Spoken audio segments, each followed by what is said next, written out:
ការកាត់បន្ថយ Golden Dome ពង្រឹងភាពរឹងមាំនៃភាពទប់ស្កាត់និងប្រែក្លាយការភ័យខ្លាចរបស់សត្រូវទៅជាឥទ្ធិពលការទូតយុទ្ធសាស្ត្រការពារជាតិដែលទើបចេញផ្សាយថ្មីៗនេះរបស់រដ្ឋបាលលោកត្រាំបានបញ្ជាក់ជាថ្មីនៅការបដិញ្ញាចិត្តរបស់ខ្លួនក្នុងការកសាង Golden Dome ដែលមានសមត្ថភាពបញ្ឈប់ការវាយប្រហារតាមអាកាសកម្រិតខ្ពស់ណាមួយទៅលើសហរដ្ឋអាមេរិករួមទាំងមីស៊ីលល្បឿនធម្មតា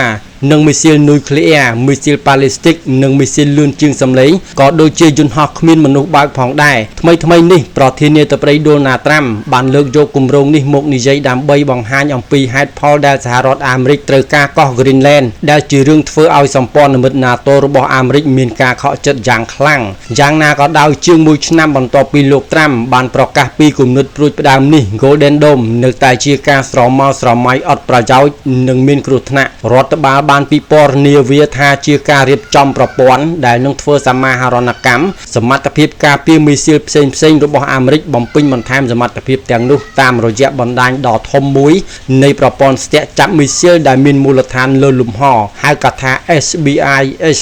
ដែលចំណាយអស់ទឹកប្រាក់ចំនួន$175,000 លានអាមេរិកនឹងត្រូវបញ្ចប់នៅឆ្នាំ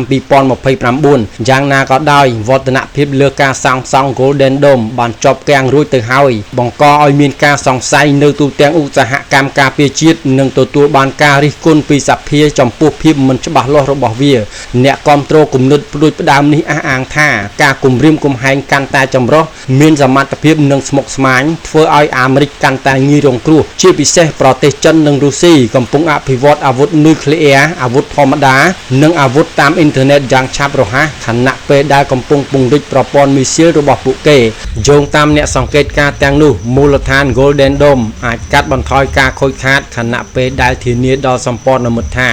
សហរដ្ឋអាមេរិកនឹងការពារពួកគេទោះបីជាមាតុភូមិរបស់អាមេរិកកំពុងស្ថិតក្រោមការគំរាមកំហែងក៏ដោយអ្វីដែលសំខាន់បំផុតនោះបន្ទាប់ពីបានបន្តវិធានការតបតដល់បំផ្លិចបំផ្លាញសត្រូវនឹងដឹងថាការវាយប្រហារលើអាមេរិកគឺគ្មានន័យដូច្នេះ Golden Dome នឹងលើកទឹកចិត្តដល់ការទូតដោយដែលគម្រោងការពារមីស៊ីល Star Wars របស់ប្រធានាធិបតី Ronald Reagan មានគោលបំណងធ្វើមុនពេលបញ្ចប់សង្គ្រាមត្រជាក់យ៉ាងណាក៏ដោយការពិតគឺមិនសូវគួរឲ្យចាប់អារម្មណ៍ប៉ុន្មានទេទី1ការបង្កើតប្រព័ន្ធការពារមីស៊ីលទ្រង់ទ្រីធំដែលអាចទប់ចិត្តបានក្នុងតម្លៃ$175,000 លានគឺមិនអាចទៅរួចទេទោះបីជាអាមេរិកបានកាត់បន្ថយមហិច្ឆតារបស់ខ្លួនយ៉ាងខ្លាំងក្នុងការការពារតែមូលដ្ឋានយោធាសំខាន់ហេដ្ឋារចនាសម្ព័ន្ធសំខាន់និងទីក្រុងធំក៏ដោយប្រឈមមុខនឹងបញ្ហាប្រឈមនេះមន្ទីរបញ្ចកោណខិតខំទាញយកអត្ថប្រយោជន៍ពីដំណើរការទិញយកថ្មីការរួមបញ្ចូលបញ្ញាសិប្បនិម្មិតនិងស្វ័យភាពព្រមទាំងរបបគំហើញថ្មីដោយក្រុមហ៊ុនឈីនមុខគេដូចជា SpaceX ក្នុងការបាញ់បង្ហោះរ៉ុកែតការដាក់ពង្រាយផ្កាយរណបនិងផ្កាយរណបដែលអាចប្រើប្រាស់បានពីរយ៉ាងការធ្វើការជាមួយសម្ព័ន្ធមិត្តក៏អាចកាត់បន្ថយចំណាយផងដែរយ៉ាងណាក៏ដោយទោះបីជាទទួលបានជោគជ័យក៏ដោយវិធានការទាំងនោះអាចនឹងមិនបំពេញចន្លោះប្រហោងនេះទេយោងតាមការប៉ាន់ស្មានមួយចំនួនមហិច្ឆតាដែលបានបញ្ជាក់របស់ Golden Dome អាចចំណាយរហូតដល់$3.6,000 លានក្នុងរយៈពេល2ទសវត្សរ៍ទោះបីជាចំនួនទឹកប្រាក់នេះគឺជាសេណារីយ៉ូដ៏អាក្រក់បំផុតក៏ដោយក៏ប្រភេទតូចមួយនៃចំនួននេះនឹងគ្រប់គ្រាន់ដើម្បីបង្កើនបំណុលជាតិរបស់អាមេរិកយ៉ាងខ្លាំងនិងបង្វែរធនធានពីការបដិញ្ញាចិត្តសន្តិសុខផ្សេងទៀតទី2លទ្ធភាពនៃ Golden Dome នៅតែជាមន្ទិលសង្ស័យបើទោះបីជាមានការចំណាយសរុបចំនួន$350,000 លានក្នុងរយៈពេល60ឆ្នាំចុងក្រោយនេះរួមទាំងគំនិតព្រួយផ្ដើម Star Wars របស់ Reagan ក៏ដោយការខ្លែងធ្វើរបស់មន្ទីរបញ្ចកោណបានបង្ហាញម្ដងហើយម្ដងទៀតថាប្រព័ន្ធទាំងនោះនឹងពិបាកក្នុងការបញ្ឈប់មីស៊ីលប្លង់អន្តរទ្វីបមួយចំនួនតូចសូម្បីតែប្រឆាំងនឹងឧបករណ៍ដែលមិនសូវជឿនលឿនដូចជារបស់កូរ៉េខាងជើងក៏ដោយលើសពីនេះសាជីវកម្មជាតិបានបរាជ័យក្នុងការផលិតទ្រព្យសម្បត្តិដែលអាចទុកចិត្តបាននៅក្នុងវិស័យជាច្រើនទៀតទោះបីជាដំបូងឡើយទីក្រុង Washington បានហៅគំនិតព្រួយផ្ដើមរបស់ខ្លួនថា Iron Dome for America ដោយយោងទៅលើប្រព័ន្ធការពារមីស៊ីលរបស់អ៊ីស្រាអែលក៏ដោយការប្រៀបធៀបបែបនេះគឺជាការធ្វើទីផ្សារសុទ្ធសាធដោយសារតែអ៊ីស្រាអែលមានទឹកដីតូចជាងតម្រង់គោលដៅរ៉ុកែតជាមួយនឹងគន្លងដែលអាចព្យាករបាននិងអាវុធយុទ្ធភ័ណ្ឌមានកំណត់ ហើយទុកតំបន់ដែលគ្មានមនុស្សរស់នៅឲ្យមិនត្រូវបានការពារដោយដែលការិយាល័យទទួលខុសត្រូវរបស់រដ្ឋាភិបាលសហរដ្ឋអាមេរិកបានកត់សម្គាល់បច្ចេកវិទ្យាជាច្រើនដែលតាក់ទងនឹង Golden Dome មិនទាន់សម្រេចបានហើយអាចត្រូវការពេលរាប់ទសវត្សរ៍ដើម្បីអភិវឌ្ឍអ្វីដែលសំខាន់បំផុតនោះគឺឧបសគ្គរូបវ័ន្តអាចយកឈ្នះបាន Golden Dome នឹងវាយប្រហារទ្រព្យសម្បត្តិរបស់សត្រូវក្នុងដំណាក់កាលជំរុញរបស់ពួកគេនៅពេលដែលពួកវាយឺតជាងនិងងាយស្រួលរកឃើញយ៉ាងណាក៏ដោយសារល្បឿនដើមនិងសកម្មភាពជាបន្តបន្ទាប់នៃមីស៊ីលប្លង់អន្តរទ្វីបដែលកំពុងវិលជុំវិញខ្លួនការបំផ្លាញមីស៊ីលប្លង់អន្តរទ្វីបកូរ៉េខាងជើងមួយគ្រាប់ក្នុងដំណាក់កាលនោះអាចត្រូវការមីស៊ីលប្លង់អន្តរទ្វីបប្រហែល 1,500 គ្រាប់នៅឆ្នាំ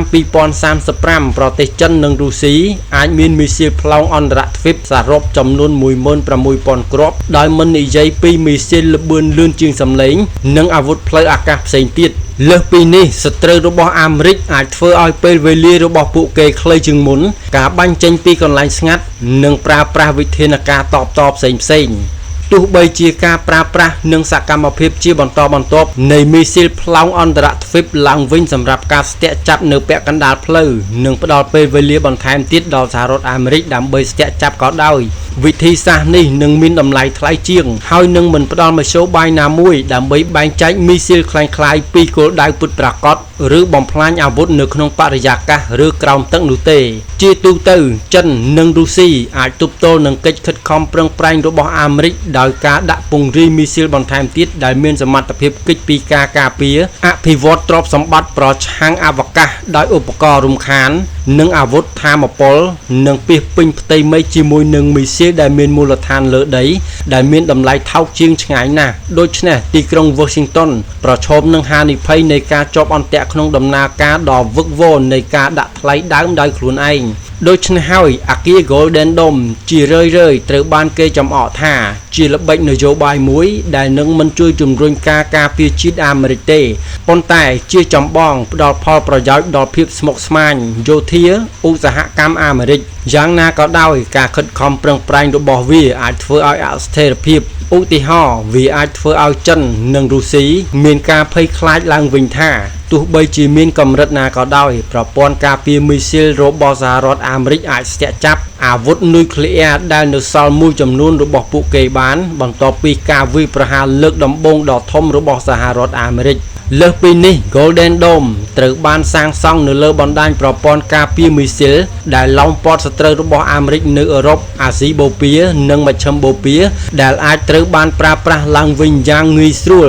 សម្រាប់ការប្រមូលព័ត៌មានស៊ើបការណ៍សម្ងាត់និងប្រតិបត្តិការលុកលុយដូច្នេះវាអាចលើកទឹកចិត្តដល់ការវាយប្រហារជាមុននិងបញ្ជូនសញ្ញាវិបត្តិនៅលើមេឃលើសពីនេះវាអាចបង្កើនបរិមាណកំទេចកំទីអវកាសវិលជុំវិញផែនដីយ៉ាងខ្លាំងដែលបង្កើតជាប្រតិកម្មខ្សែសង្វាក់ដែលអាចប៉ះពាល់ដល់សេដ្ឋកិច្ចពិភពលោកនិងធ្វើឲ្យប្រព័ន្ធស៊ើបការណ៍សម្ងាត់និងទំនាក់ទំនងដែលគ្រប់គ្រងប្រតិបត្តិការយោធារបស់ទីក្រុង Washington ចុះខ្សោយវាក៏នឹងធ្វើឲ្យប៉ះពាល់ដល់បំណងប្រាថ្នារបស់លោកត្រាំក្នុងការធានាកិច្ចព្រមព្រៀងគ្រប់គ្រងអាវុធត្រីភាគីភ្លាមៗបន្ទាប់ពីសន្ធិសញ្ញាគ្រប់គ្រងអាវុធអាមេរិករុស្ស៊ីចុងក្រោយផុតកំណត់ទីក្រុង Washington គួរតែកាត់បន្ថយតំបន់ Golden Dome បង្កើនលទ្ធភាពរស់រានមានជីវិតនៃប្រព័ន្ធទប់ស្កាត់របស់ខ្លួនតាមរយៈការពង្រឹងសមត្ថភាពការចល័តការលាក់បាំងនិងភាពលើសលប់ហើយចំណេញលើការថប់បារម្ភរបស់សត្រូវដើម្បីជំរុញការទូតនិងជំរុញឲ្យពួកគេទប់ស្កាត់ការបង្កើនអាវុធរបស់ពួកគេ